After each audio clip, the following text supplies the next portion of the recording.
नमस्कार, आभार, अभिनंदन, स्वागत करता हूं आपके इस अपने YouTube चैनल शांति ऑनलाइन क्लासेस में। तो कैसे हैं आप सभी? पूरा उम्मीद और विश्वास है कि आप लोग अच्छे होंगे।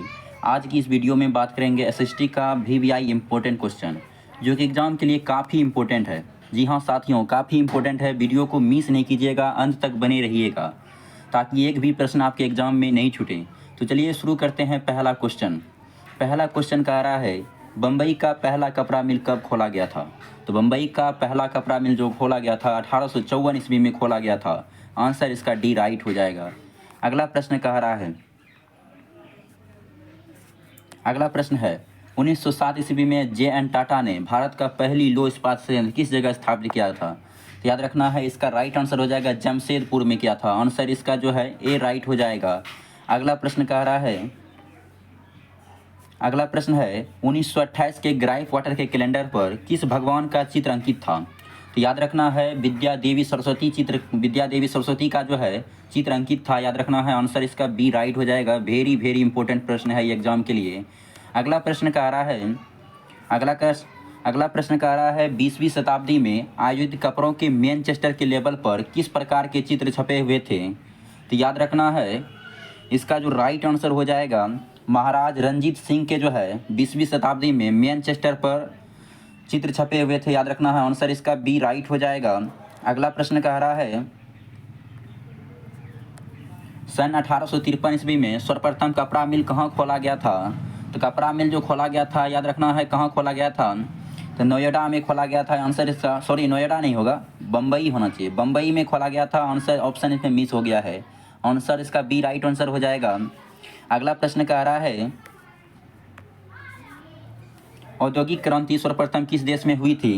वेरी वेरी इंपॉर्टेंट प्रश्न है एग्जाम के लिए, वीवीआई है। तो इसका राइट आंसर हो जाएगा, याद रखना है इंग्लैंड में हुई थी। औद्योगिक क्रांति की शुरुआत जो है इंग्लैंड में हुई थी। आंसर इसका ए राइट हो जाएगा। अगला प्रश्न कह रहा है, इंग्लैंड में औद्योगिक क्रांति किस उद्योग से आरंभ हुई है? तो इंग्लैंड में औद्योगिक क्रांति जो है वस्त्र उद्योग से आरंभ हुई है। याद रखना है आंसर इसका ए राइट हो जाएगा। अगला कह रहा है साथियों, अगला प्रश्न है स्पेलिंग जेनी का आविष्कार किसने किया था? स्पेलिंग जेनी का आविष्कार जो है वेरी वेरी इंपॉर्टेंट प्रश्न है एग्जाम के, रिपीटेड बहुत बार पूछा गया एग्जाम में है। इसका राइट आंसर हो जाएगा, याद रखना है जेम्स हारग्रीव्स ने किया है स्पेलिंग जेनी का आविष्कार। स्पेलिंग जेनी का आविष्कार जेम्स हारग्रीव्स ने किया है। आंसर इसका सी हो जाएगा। अगला प्रश्न कह रहा है, निम्नलिखित में से कौन औद्योगिक क्रांति का कारण नहीं था? औद्योगिक क्रांति का कारण कौन नहीं था? ऑप्शन का आया है धर्म सुधारक आंदोलन, राजकीय संरक्षण, कृषि क्रांति, वैज्ञानिक आविष्कार। तो इसमें कौन सा कारण नहीं पूछ रहा है? नहीं में जो है धर्म सुधारक आंदोलन नहीं था, और ये तीनों के तीनों जो थे औद्योगिक क्रांति में, और धर्म सुधारक जो थे नहीं थे। आंसर इसका ए राइट हो जाएगा। अगला प्रश्न कह रहा है, भारत में पहली जूट मिल कहाँ स्थापित की गई थी? 2014 में पूछा गया है। इसका राइट आंसर हो जाएगा, याद रखना है बंगाल में क्या गया था। आंसर इसका ए राइट हो जाएगा। अगला प्रश्न कह रहा है, जमशेदजी टाटा ने Tata iron and steel company की स्थापना कब की थी? तो Tata iron and steel company की स्थापना याद रखना है 1907 ईस्वी में किया गया था। आंसर बी राइट हो जाएगा। आंसर इसका बी राइट हो जाएगा। अगला प्रश्न कह रहा है, 1917 ईस्वी में भारत की पहली जूट मिल किस शहर में स्थापित किया गया था? तो याद रखना है पहली जो है कोलकाता में स्थापित किया गया था। आंसर इसका ए राइट हो जाएगा। 1917 में पहली जूट मिल जो है कोलकाता में स्थापित किया गया था। आंसर इसका ए राइट हो जाएगा। अगला प्रश्न कह रहा है, सेफ्टी लैम्प का आविष्कार किसने किया था? मोस्ट इंपॉर्टेंट प्रश्न है, वेरी वेरी इंपॉर्टेंट प्रश्न है, बताइएगा फटाफट आंसर इसका। सेफ्टी लैम्प का आविष्कार किसने किया था? तो सेफ्टी लैम्प का आविष्कार जो है हेम्फ्री डेवी ने किया था। आंसर इसका डी राइट हो जाएगा। अगला प्रश्न कह रहा है, औद्योगिकरण की प्रक्रिया सबसे पहले किस शहर में शुरू हुई है? औद्योगिकरण की प्रक्रिया जो है सबसे पहले जो है किस शहर में शुरू हुई है? तो याद रखना है इंग्लैंड में शुरू हुई है। आंसर इसका बी राइट हो जाएगा। अगला प्रश्न कह रहा है,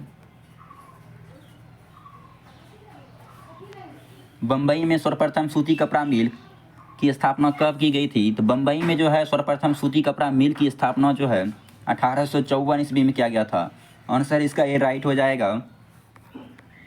अगला प्रश्न कह रहा है, भारत में कोयला उद्योग का प्रारंभ कब हुआ था? तो भारत में कोयला उद्योग का प्रारंभ जो हुआ था, याद रखना है, मोस्ट इम्पोर्टेंट है, 1814 ईस्वी में हुआ था। आंसर इसका बी राइट हो जाएगा। अगला प्रश्न कह रहा है, भारत में Tata hydro electric power station की स्थापना किस वर्ष हुई है? तो भारत में Tata hydro electric power station की स्थापना 1910 ईस्वी में हुई है, याद रखना है। आंसर इसका ए राइट हो जाएगा। अगला प्रश्न कह रहा है, अगला प्रश्न है, अंतर्राष्ट्रीय श्रमिक संघ की स्थापना किस वर्ष हुई है? तो अंतर्राष्ट्रीय श्रमिक संघ की स्थापना 1920 ईस्वी में हुई है। आंसर इसका बी राइट हो जाएगा। अगला प्रश्न कह रहा है, औद्योगिकरण का सबसे बुरा प्रभाव किस उद्योग पर पड़ा था? तो सबसे बुरा प्रभाव जो है, याद रखना है, लौह उद्योग पर पड़ा था। आंसर इसका बी राइट हो जाएगा। औद्योगिकरण में जो है सबसे बुरा प्रभाव लौह उद्योग पर पड़ा था। ऑप्शन बी हो जाएगा राइट आंसर। अगला प्रश्न कह रहा है, मजदूर संघ अधिनियम कब पारित हुआ है? मजदूर संघ अधिनियम जो है कब पारित हुआ है? इसका राइट आंसर हो जाएगा, याद रखना है, 1926 ईस्वी में पारित हुआ है। आंसर इसका सी राइट हो जाएगा। अगला प्रश्न कह रहा है, औद्योगिक क्रांति शब्द का प्रयोग सर्वप्रथम किसने किया था? तो औद्योगिक क्रांति का प्रयोग सर्वप्रथम किसने किया था? वेरी वेरी इंपॉर्टेंट प्रश्न है एग्जाम के लिए। ऐसा सब प्रश्न घुमा घुमा के पूछा जाता है, याद रखना है। इसका राइट आंसर हो जाएगा, आयरन लर्ट टाइवन ने किया था। आंसर इसका सी राइट हो जाएगा। अगला प्रश्न कह रहा है, जेम्स वाट ने वाष्प इंजन कब बनाया था? जेम्स वाट ने जो है वाष्प इंजन कब बनाया था? याद रखना है, 1789 ईस्वी में जेम्स वाट ने वाष्प इंजन बनाया था। आंसर इसका बी राइट हो जाएगा। अगला प्रश्न कह रहा है, जेम्स वाट ने निम्नलिखित में से किसका आविष्कार किया था? तो जेम्स वाट ने जो है सेफ्टी लैम्प का आविष्कार तो हेम्फ्री डेवी ने किया था, याद रखना है। हेम्फ्री डेवी ने पूछा जाएगा, हेम्फ्री डेवी याद रखना है सेफ्टी लैम्प का आविष्कार करने वाला था। हेम्फ्री डेवी बहुत इंपॉर्टेंट प्रश्न है। तो लेकिन जेम्स वाट ने किसका आविष्कार किया था? जेम्स वाट ने जो किया था वाष्प इंजन का आविष्कार किया था, याद रखना है, बहुत ही इंपॉर्टेंट है। ऑप्शन इसका बी राइट हो जाएगा। अगला प्रश्न कह रहा है, फ्लाइंग शटल का आविष्कार किसने किया था? बहुत ही इंपॉर्टेंट प्रश्न ये भी है। तो फ्लाइंग शटल का आविष्कार जो है जॉन के ने किया था। फटाफट आप लोग शेयर कर दीजिएगा, जो भी नए जुड़े हैं चैनल को सब्सक्राइब कर लीजिएगा, ताकि अगली वीडियो का नोटिफिकेशन सबसे पहले आप सभी को मिले। इसका राइट आंसर हो जाएगा ऑप्शन बी। अगला प्रश्न कह रहा है, वाष्प चलित रेल इंजन का आविष्कार किसने किया था? तो वाष्प चलित रेल इंजन के आविष्कार जो है जेम्स वाट ने किया था। आंसर इसका बी राइट हो जाएगा। अगला प्रश्न कह रहा है, भारत में पहला फैक्ट्री कानून किस वर्ष बना था? तो भारत में पहला फैक्ट्री कानून जो है 1881 ईस्वी में बना था। आंसर इसका सी राइट हो जाएगा। अगला प्रश्न कह रहा है, भारत में मजदूर संघ अधिनियम किस वर्ष पारित हुआ था? भारत में न्यूनतम मजदूरी कानून कह रहा है। तो भारत में न्यूनतम मजदूरी कानून जो है, याद रखना है, 1948 ईस्वी में पारित हुआ था।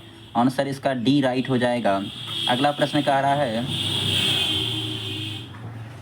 इंग्लैंड में सभी स्त्री एवं पुरुषों को वयस्क मताधिकार कब मिला था? तो इंग्लैंड में जो है सभी स्त्री एवं पुरुषों को वयस्क मताधिकार 1928 ईस्वी में मिला था। याद रखना है, 1928 ईस्वी में मिला था। आंसर इसका सी राइट हो जाएगा। 28 नहीं, 18 होनी चाहिए, 1918 में मिला था। आंसर इसका जो है सी राइट हो जाएगा। अगला प्रश्न कह रहा है, all India trade union Congress की स्थापना किसने की थी? तो all India trade union Congress की स्थापना 1920 ईस्वी में किया गया था। याद रखना है, अटैक की स्थापना, इसे अटैक भी बोला जाता है, 1920 ईस्वी में स्थापना किया गया था, 1920। आंसर डी राइट हो जाएगा। अगला प्रश्न कह रहा है, भारत में मजदूरी बोर्ड की स्थापना किस पंचवर्षीय योजना में की गई थी? तो मजदूरी बोर्ड की स्थापना जो है तृतीय पंचवर्षीय योजना में की गई थी। याद रखना है, आंसर इसका सी राइट हो जाएगा। अगला प्रश्न कह रहा है, भारत में राष्ट्रीय श्रम आयोग की स्थापना किस वर्ष हुई थी? तो भारत में राष्ट्रीय श्रम आयोग की स्थापना जो है, याद रखना है, 1862 ईस्वी में हुई थी। आंसर इसका सी राइट हो जाएगा। अगला प्रश्न कह रहा है, भारत सरकार की किस नीति के द्वारा लघु एवं कुटीर उद्योग का प्रोत्साहन दिया गया था? लघु एवं कुटीर उद्योग का प्रोत्साहन जो है 1948 ईस्वी में दिया गया था। याद रखना है, आंसर इसका सी राइट हो जाएगा। अगला प्रश्न कह रहा है, मजदूर संघ अधिनियम किस वर्ष पारित हुआ है? तो मजदूर संघ अधिनियम जो है, याद रखना है, किस वर्ष पारित हुआ है? तो 1926 ईस्वी में मजदूर संघ अधिनियम पारित हुआ है। आंसर इसका बी राइट हो जाएगा। अगला प्रश्न कह रहा है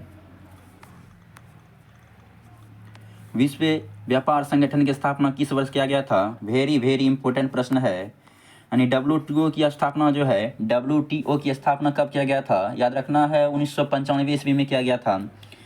इंपॉर्टेंट प्रश्न है, आंसर इसका डी हो जाएगा। और इसका मुख्यालय पूछा जाएगा तो मुख्यालय याद रखना है जेनेवा में है। विश्व व्यापार संगठन का मुख्यालय कहाँ है? तो जेनेवा में है, याद रखना है। अगला प्रश्न कह रहा है अंतर्राष्ट्रीय मजदूर दिवस किस तिथि को मनाया जाता है? 2021 में पूछा गया है। अंतर्राष्ट्रीय मजदूर दिवस जो है, याद रखना है किस तिथि को मनाया जाता है? तो 1 मई को जो है मजदूर दिवस मनाया जाता है। आंसर इसका बी राइट हो जाएगा।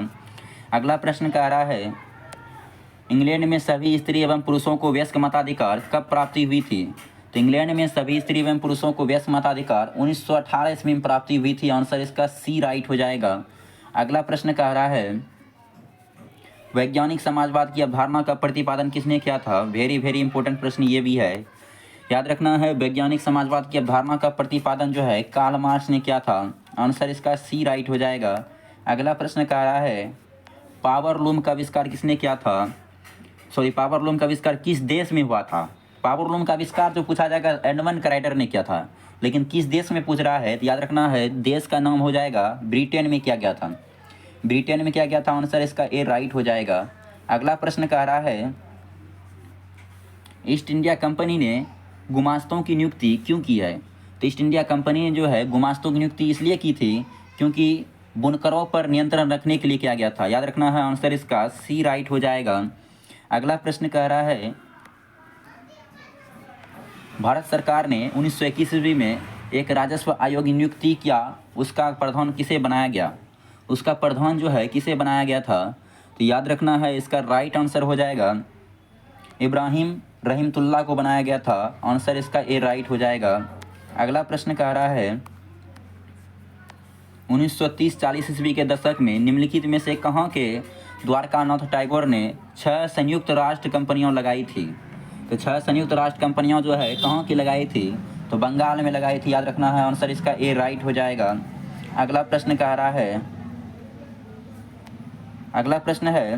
सूती कपड़ा तैयार करने वाले आधुनिक कारखानों का निर्माण हुए थे, तो कहाँ से हुए थे? तो याद रखना है इसका राइट आंसर हो जाएगा पारसी से, गुजराती से, बोहलारा मुसलमान से, उपयुक्त सभी से, यानी सभी से हुआ था। याद रखना है आंसर इसका डी राइट हो जाएगा। अगला प्रश्न कह रहा है भिलाई राउरकेला इस्पात संयंत्र किस कहाँ पर है? भिलाई राउरकेला इस्पात संयंत्र कारखाने कब खोले गए थे? तो याद रखना है इसका राइट आंसर हो जाएगा 1955 ईस्वी में खोले गए थे। आंसर सी राइट हो जाएगा। अगला प्रश्न कह रहा है कानपुर में एल्गिन मिल की स्थापना कब की गई थी? तो कानपुर में याद रखना है कानपुर में जो की गई थी वह 1960 ईस्वी में की गई थी। सॉरी, ऑप्शन यहाँ बी होनी चाहिए, टाइपिंग में मिस्टेक कर दिया गया है। आंसर इसका बी राइट हो जाएगा। अगला प्रश्न कह रहा है औद्योगिक की जननी किसे कहा जाता है? वेरी वेरी इंपॉर्टेंट प्रश्न है। औद्योगिक की जननी जो है लोहा को कहा जाता है। आंसर इसका ए राइट हो जाएगा। अगला प्रश्न कह रहा है इसमें किस बंदरगाह से लोहे का निर्यात किया जाता है? तो लोहे का निर्यात जो है याद रखना है विशाखापत्तनम से किया जाता है। मोस्ट इंपॉर्टेंट है। आंसर डी हो जाएगा। फटाफट आप लोग शेयर कीजिएगा, जो चैनल पे नए जुड़े हैं सब्सक्राइब कर लीजिएगा, लाइक कीजिएगा। अगला प्रश्न कह रहा है इसमें कौन मैग्नीज का महत्वपूर्ण उत्पादक नहीं है? तो मैग्नीज का महत्वपूर्ण उत्पादक कौन सा नहीं है? तो उड़ीसा है, कर्नाटक है, लेकिन तमिलनाडु नहीं है, और महाराष्ट्र है। लेकिन पूछ रहा है नहीं है, तो नहीं कौन सा नहीं है? तो तमिलनाडु जो है नहीं है। याद रखना है आंसर इसका सी राइट हो जाएगा। अगला प्रश्न कह रहा है झारखंड का कोडरमा किस खनिज के लिए प्रसिद्ध है? तो झारखंड का कोडरमा जो है अभ्रक खनिज के लिए प्रसिद्ध है। याद रखना है आंसर इसका ए राइट हो जाएगा। अगला प्रश्न कह रहा है निम्नलिखित में से औधात्विक खनिज कौन सा नहीं है? तो औधात्विक खनिज कौन सा नहीं पूछा गया है। ग्रेफाइट तो है, कोयला भी है, अभ्रक भी है, लेकिन सोना जो है औधात्विक खनिज नहीं है। आंसर इसका डी राइट हो जाएगा। अगला प्रश्न कह रहा है किस खनिज में भारत सुसंपन्न है? तो भारत जो है किस खनिज में सुसंपन्न है? तो याद रखना है इसका राइट आंसर हो जाएगा लोहा खनिज में जो है भारत सुसंपन्न है, आंसर बी राइट हो जाएगा। अगला प्रश्न कह रहा है इसमें कौन सा लोहा अयस्क नहीं है, लोह अयस्क कौन सा नहीं है, तो इसका राइट आंसर हो जाएगा, याद रखना है हेमेटाइड है, मैग्नेटाइड भी है, एंथ्रासाइड की नहीं है, और लिगानाइट भी, लिमोनाइट भी है, लेकिन एंथ्रासाइड जो है लोहे का अयस्क नहीं है, आंसर इसका सी राइट हो जाएगा। ऐसा सब प्रश्न एग्जाम में घुमा के पूछा जाएगा, कन्फ्यूज नहीं होना है, याद रखना है आंसर इसका सी राइट हो जाएगा। अगला प्रश्न कह रहा है भारत में लगभग कितने प्रकार के खनिज मिलते हैं, तो भारत में याद रखना है 100 प्रकार के खनिज मिलते हैं, आंसर इसका बी राइट हो जाएगा। अगला प्रश्न कह रहा है किस प्रकार की चट्टानों में खनिज का जमाव परतों में मिलती है, तो खनिज का जमाव परतों में मिलती है तो अब सादी चट्टानों में मिलती है, याद रखना है आंसर इसका बी राइट हो जाएगा। अगला प्रश्न कह रहा है निम्नलिखित में से कौन सा लोहयुक्त खनिज है, तो लोहयुक्त खनिज कौन सा है, तो याद रखना है मैग्नीज जो है लोहयुक्त खनिज है, आंसर इसका ए राइट हो जाएगा। अगला प्रश्न कह रहा है निम्न में से कौन सा उद्योग चूना पत्थर कच्चे माल के लिए प्रयुक्त होते हैं, तो चूना पत्थर कच्चे माल के लिए प्रयुक्त कौन से होते हैं, तो याद रखना है सीमेंट उद्योग जो है चूना पत्थर कच्चे माल के लिए प्रयुक्त होते हैं, आंसर सी राइट हो जाएगा। अगला प्रश्न कह रहा है अगला प्रश्न है इसमें से कौन लोह खनिज का उदाहरण है, लोहयुक्त खनिज का उदाहरण कौन सा है, तो इसका राइट जो आंसर हो जाएगा, याद रखना है चूना पत्थर है, आंसर इसका डी राइट हो जाएगा। सॉरी लोहयुक्त खनिज कह रहा है, चूना पत्थर तो नहीं होगा, कच्चे माल के लिए है। लोहयुक्त खनिज जो है मैग्नीज होगा, मैग्नीज आंसर इसका राइट होगा, याद रखना है आंसर इसका मैग्नीज राइट हो जाएगा, आंसर ए हो जाएगा। अगला प्रश्न कह रहा है निम्नलिखित में से कौन अधात्मिक खनिज का उदाहरण है, तो अधात्मिक खनिज का उदाहरण जो है ग्रेफाइट है, याद रखना है आंसर इसका डी राइट हो जाएगा। अगला प्रश्न कह रहा है अगला प्रश्न है मैग्नीज का उत्पादन भारत में कितवां स्थान है, तो मैग्नीज का उत्पादन जो है भारत में कितवां स्थान रहा हुआ है, तो याद रखना है तीसरा स्थान है, आंसर इसका सी राइट हो जाएगा। अगला प्रश्न कह रहा है देश में तांबा का कुल भंडारण कितना है, तो याद रखना है देश में तांबा का कुल भंडारण जो है 125 करोड़ है, याद रखना है आंसर इसका बी राइट हो जाएगा। अगला प्रश्न कह रहा है भारत में लगभग कितने प्रकार के खनिज पाए जाते हैं, तो रिपीट हो गया है क्वेश्चन, इसका आंसर 100 प्रकार का हो जाएगा। अगला प्रश्न कह रहा है इसमें से कौन लोहयुक्त खनिज का उदाहरण है, तो लोहयुक्त खनिज का उदाहरण जो है मैग्नीज है, याद रखना है आंसर इसका ए राइट हो जाएगा। अगला प्रश्न कह रहा है निम्नलिखित में से कौन सा धात्विक खनिज का उदाहरण है, तो धात्विक खनिज का उदाहरण जो है अभ्रक है, आंसर इसका सी राइट हो जाएगा। अगला प्रश्न कह रहा है किस खनिज को उद्योगों का जननी कहा गया है, तो लोहा खनिज को उद्योगों का जननी कहा गया है, ये भी रिपीट हो गया है, आंसर इसका सी राइट हो जाएगा। अगला प्रश्न कह रहा है कौन सा लोह अयस्क एक प्रकार का है, तो लोह अयस्क एक प्रकार का कौन सा है, लिग्नाइट, हेमेटाइट, बिटुमिनस, इनमें से सभी, तो इसका राइट जो आंसर हो जाएगा हेमेटाइट जो है लोह अयस्क के प्रमुख अयस्क है, याद रखना है बहुत इंपॉर्टेंट है, आंसर इसका बी राइट हो जाएगा। अगला प्रश्न कह रहा है अगला प्रश्न है कौन भारत का सबसे बड़ा लोह उत्पादक राज्य है, तो भारत का सबसे बड़ा लोह उत्पादक राज्य जो है कर्नाटक है, याद रखना है आंसर इसका ए राइट हो जाएगा। अगला प्रश्न कह रहा है छत्तीसगढ़ भारत में कितना प्रतिशत जो है लोह अयस्क उत्पादन करता है, तो लोह अयस्क उत्पादन जो है याद रखना है 20% करता है, आंसर इसका बी राइट हो जाएगा। अगला प्रश्न कह रहा है मैग्नीज के उत्पादन में विश्व में कितना स्थान रहा हुआ है, तो मैग्नीज के उत्पादन में तृतीय स्थान रहा है, आंसर इसका सी राइट हो जाएगा। अगला प्रश्न कह रहा है